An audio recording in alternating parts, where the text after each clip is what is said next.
Welcome back to Pilates Chakras Tarot. This is my resurrection. My channel was started back in 2020, and I've been on a little bit of a hiatus, but I'm back and really excited about the readings for you all. So let me reintroduce my format and how I'm reading today and going forward right now. This channel on the readings will be dedicated to Taurus. All right, and from any aspect, so sun, moon, rising, and then you can look for any of your other Taurus placements. All right, in addition to the readings for Taurus, they will be very specific and poignant based on the Taurus birthday. So if you were born, so this reading is for those with the birthday number 8. So if your birthday, if you're born on the 8th, the 17th, which is reduces to 8, or the 26th of April and May, and that would be constituted by April and May, period. Okay, so if you are a number 8, this reading is for those Tauruses that are born on the 8th, the 17th, and the 26th. And so I'll be doing that for every number. All right. And in addition to your zodiac sign or your sun sign being a Taurus or any of your planetary placements. All right.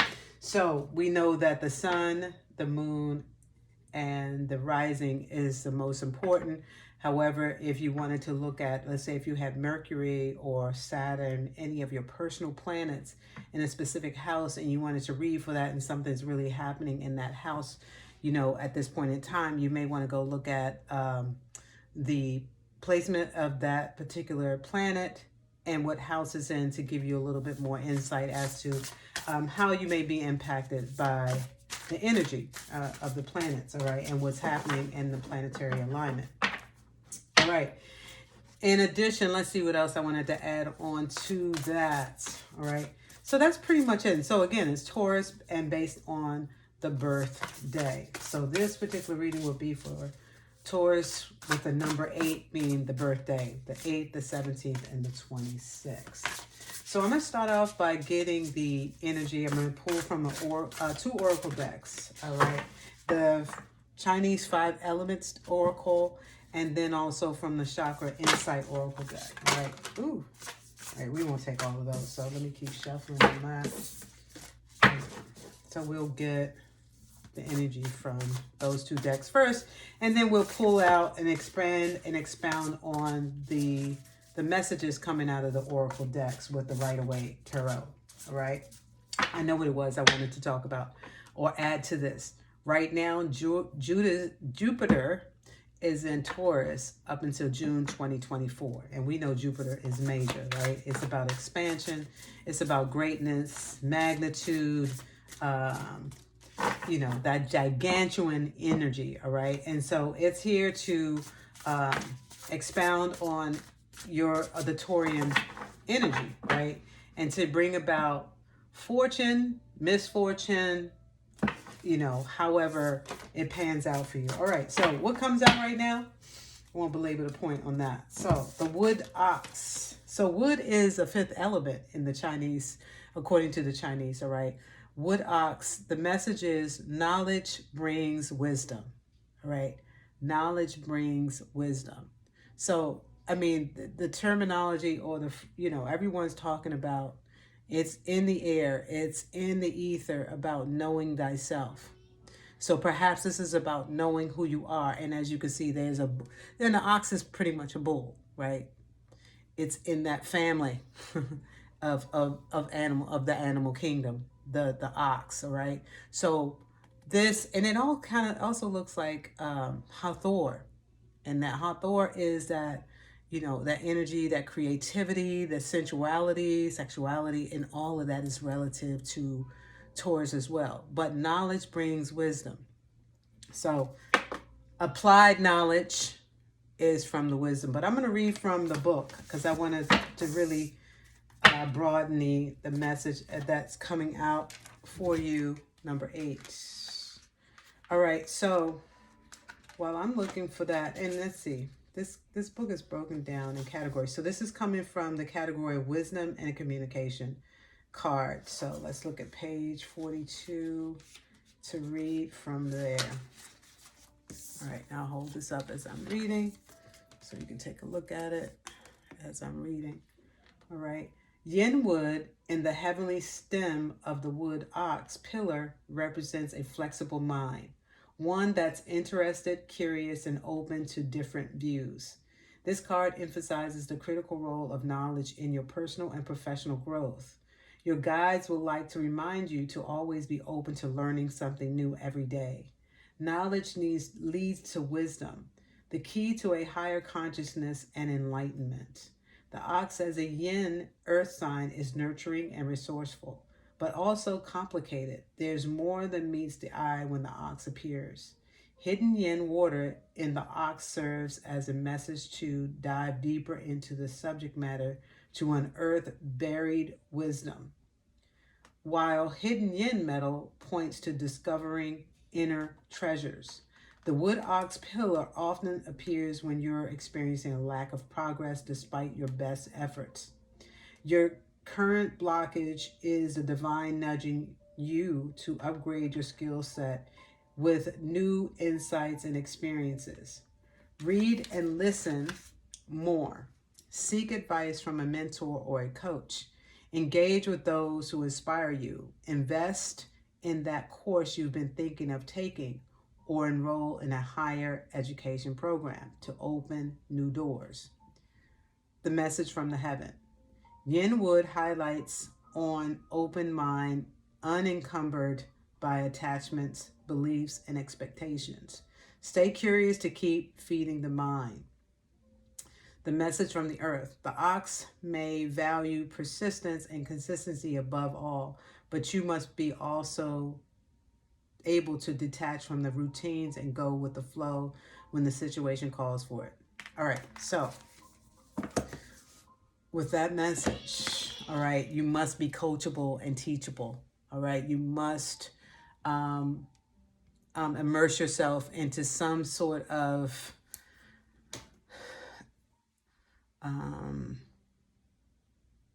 higher learning, as it was saying. And that's part of the number eights.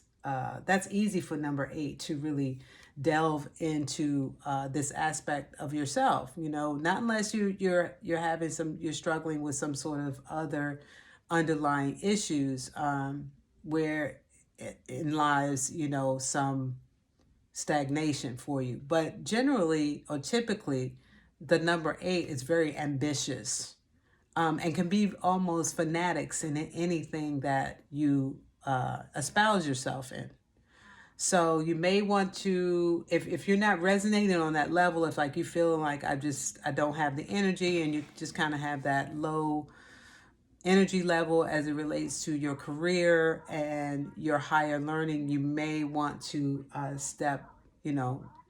find inspiration in many different places. And you may just find it by seeking, higher knowledge, enlightenment, and taking that course, if you will, or seeking a mentor in your profession. So that is a message that's coming out for you from the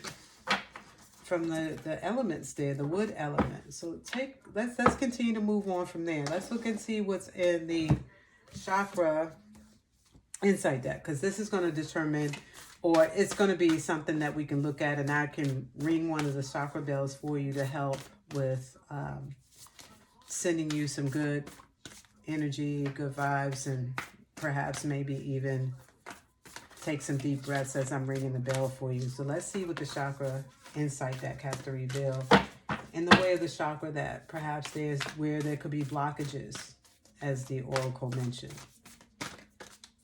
All right, so let's see. What do you have? What message do you have? Where does number 8 need to seek to unblock the Kundalini energy? Unblocking the Kundalini, that's coming up for me. I'm unblocking, unlocking. Perhaps there's some dormant energy there in your sacral chakra and your root chakra. All right. So let's see.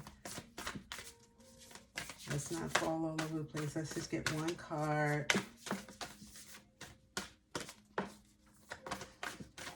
Staying totally focused on the task at hand, on giving us the right direction, the guidance to go. And it is, in fact, the root chakra. So home, shelter, safety, nurturing, warmth. So let's ring the root chakra bell for you.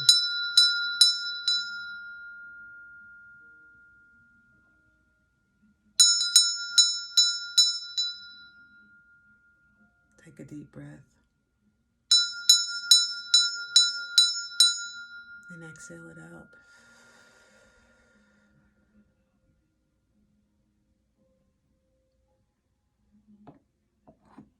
So shelter, safety, nurturing, and warmth. So there's something that's pointing to your home life. Feeling safe and secure. Maybe that's where you're finding yourself because you don't have the proper dwelling. Maybe you're kind of displaced at the moment, or just you could be couch surfing, not sure. And this is probably cost of your stagnation or the blockages, immersing yourself with other energy around you. And you just need to stay, you need to bring it back to that oneness to yourself. You reside in your own vessel, right? Your vessel is your home. Your body is your home. So wherever you are, you should be at home in your own vessel, right? And you should creating that energy. So if you have a feeling of, where you're uprooted or unstable at the moment, it will get better. It's definitely going to it's going to change, all right? It's just a matter of taking the time to delve into being whole within yourself, feeling safe and secure within yourself first. So if I may, I'm just going to read from the deck as well to see if there's anything else that's coming from that I could possibly miss. Okay, so your home is a reflection of your state of being. Nurture the nature of your living sanctuary. All right, the card's message. Our home is meant to be our heaven or haven, a solid base where we can feel safe and nurtured, a place we can drop our guard and feel at ease. Feel free to be ourselves. Our home is a living container of self-expression, a creative reflection of who we are. Is your home currently reflecting your true and highest nature, or are there areas that need to be cleared out and rearranged? This card is a call for you to take the time to recognize and create your home as a sacred reflection of yourself. Choose colors and photos that represent aspects of your nature, your nature that you most want to bring out. Fill your home with the vibrancy of living plants and the smell of fresh flowers. Clear away clutter and open the windows to allow fresh air and new energy to flow in and out with ease. Weed the garden, move some furniture around, put on a fresh coat of paint, or light some candles or incense. Fill your living spaces with music, friendship, and experiences that support the energy you desire to have in your home. This card encourages you to put love and time into your house as these things that make a house a home. Give of yourself and your home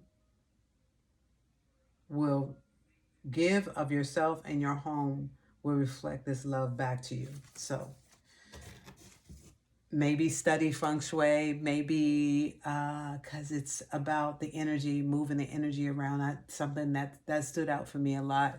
And if you're unsure of how to create feng shui, perhaps where you're living or where you are is causing you to feel stagnant and you're not moving and you need to get going, and you know you need to get going because you know these things as a number 8. You are very ambitious. You are a go-getter, almost to a fault. So, and you may feel stagnant at this point in time, and it's your environment, right? And you need to maybe declutter so you can open up and be free the space, free yourself, and just get some cross ventilation in your sacred space.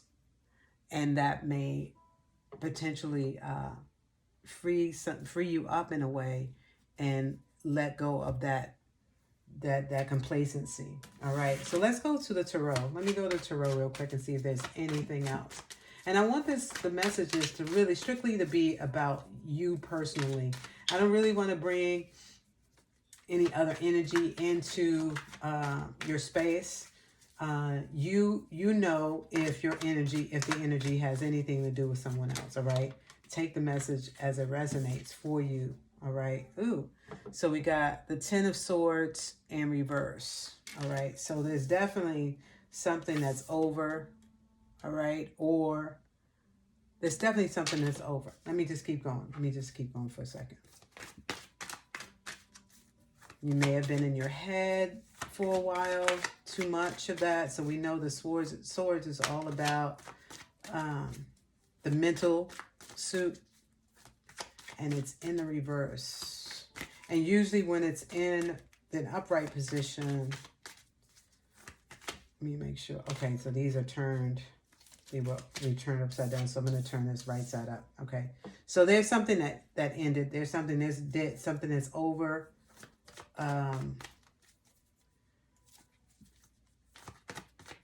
Let's see, and I'm just wondering if this has anything to do with your belief system. That's coming up for me. Something that is dogmatic. Yeah, something that you need to walk away from, and then that you did walk away from. And here you are with that red suit on. And the Hierophant with the red blanket on, or his robe draped over him. Something is done there. Perhaps there's something... okay, they're turning over. But there's celebration at the end. There's something... The 3 of Cups. 3 of Cups is here on that. And then you have the 8 of Cups and the 3 of Cups. So this reading is post new moon in Scorpio. And we know Scorpio is about transformation, rebirth. Transformation and rebirth. And we've got up front from the oracle, knowledge brings wisdom. There's something that you need to learn. There's something you need to be teachable on. And that's going to help that's your new path. There's something new that you need to learn, and there's something that you need to cultivate in your home or in your own personal vessel, as I mentioned. All right, because this is saying that body, that stagnancy or that thing that's holding you back is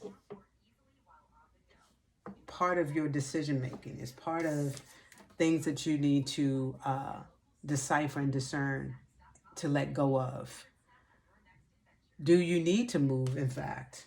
All right, because here you have the 8 of Cups. You need to move away from something. And, right now it's kind of emotional. It may be something that, that makes you feel melancholy. I'm not really seeing something like really something that you are begrudging, but something that that you walked away from, or you're walking away from, that makes you feel melancholy because it is something that you've done for a long time. And now you're walking away from it. And on the other side of that, though, as you're walking away, you're walking right into happiness, joy and happiness. And I'm hearing the song right now, Joy and Pain by Maze. It's like sunshine in the rain. Okay? So it's like sunshine in the rain, but it's going to be joyous. The outcome is going to be joyous.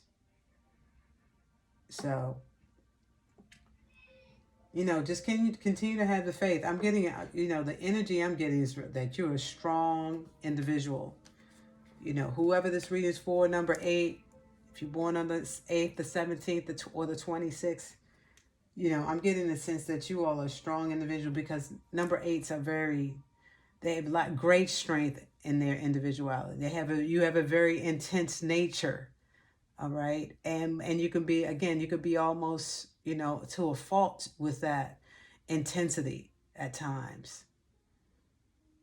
Also can be very religious, and there's a religious aspect. There's something that's coming up for me, that's perhaps you are letting go of belief systems that are really dogmatic, and now you come into this being more open to and receptive to other things, other ways of thinking, and not being so rigid about your belief systems, and you've let them go, and now it's, you know, maybe you feeling a little uneasy about your decision, but have no fear because there's joy on the other side of the pain that it may have caused, or the melancholy that you may be feeling. All right. So the last card I'm gonna pull out, the last communication for this message, I'll pull out, and it's from the Wild Mystic deck. Let's see what kind of guidance, or what is the final word on your reading. And also, so the other thing about my readings is that your readings are for the now. All right. If you're making decisions now, this is not about the future, you know, 3 months, 6 months down the road, a year from now. This is now. So this is something that's happening in your life currently, or that could be happening in the next couple of weeks, you know. But this is to help you with that decision making now. And the days, so the number 8 is ruled by the planet Saturn. All right. And we know Saturn is the planet, the grandfather, the ancestor planet, the government, how your authority, which, you know, hence number 8 is a person of intense nature. Okay. So you're going to hold yourself to the fire. You don't need anyone to tell you what you need to do. You already know those things that need to be done. All right. And at this moment in time, you're in waiting, well, you are making that move. And this is just to help you. So these readings are to help you with the current, what's currently happening in the now. Also, if you're looking to make any plans or decisions, or make progress, and you're planning a schedule to accomplish your goals, achieve your goals, or just to, you know, to do things, you want to look at the days, Saturday, obviously, because Saturn rules Saturday, Sunday, and Monday. Excuse me. Saturday, Sunday, and Monday are your fortunate days. So I would plan on those days. If your birthday, number 8, 17, or 26 fall on a Saturday, Sunday, or Monday, you can use that as a sure plan in devising, your plan. You can use those days and those days of the week to plan, to achieve, to make a move. And the final card is to rest. Rest in your decision. When you finally decide, when you make a choice for yourself, just rest in that and know that you are going to be rewarded. You are going to be successful in the outcome. All right, so the card here is to rest. And I'll read from the book on that as well. Let's see, where's that book? Okay, it's here. So rest. I wonder if that's the raccoon. Let's see, I believe that is the raccoon. It's called the raccoon dog. Oh my God, this is number, let me see, let me make sure this, if this is the card I think it is, wow. Oh no, okay, so it's not the raccoon dog. So the raccoon dog is number 88. That was tripping me out. Maybe I should read from that because that is your number, 88. But let's see. So, because rest is really, really self-explanatory. So I'm going to put there and I'm going to go ahead and read from the raccoon dog because that's exactly where my mind went to. So raccoon dog wants to show its face. And let me read from there. Number 88. And that is the trick card. All right. And I'll find it for you and show you it after I read it. Okay. So the raccoon dog. This card represents illusion and daydream. The raccoon dog card may warn you to look before you leap, but also reassure you that the leap itself is part of the fun. It is a card of seeing opportunity in chaos and confusion, creative problem solving, and learning on the job. While similar in appearance to the raccoon or badger, the Japanese raccoon dog is believed to be unrelated to either. In Japanese folklore, the tanuki has a rich, and that's the name for a raccoon dog in Japanese is tanuki, has a rich cultural significance and background. They are tricksters and sharp or shapeshifters and often associated with mischief and pranks. The raccoon dog card urges you not to take things too seriously and encourages you to be curious, generous, and cheerful. The raccoon dog may portend success after taking a risk or encourage you to take the risk you have been considering. Yet it is also a reminder that success is not guaranteed, that we can learn from our mistakes as well as from the experience of the journey we took. So that is the trick card or the raccoon dog. And I'm going to look for that because I want to show you that card. Let me see if it just slides on up as I'm moving through this. Here it is. So that is the raccoon dog. All right. He almost looks like a circus bear of some sort. All right. So however that resonates for you. So I will be coming back with the December readings for all of the numbers and for Taurus in a couple weeks. I'm just, as I mentioned, I'm just resurrecting the channel. So this is just my reintroduction for my channel. So please do come back, and I'm sure the readings are going to get more and more powerful as we continue to move on this journey together. All right. Thank you so much, and peace.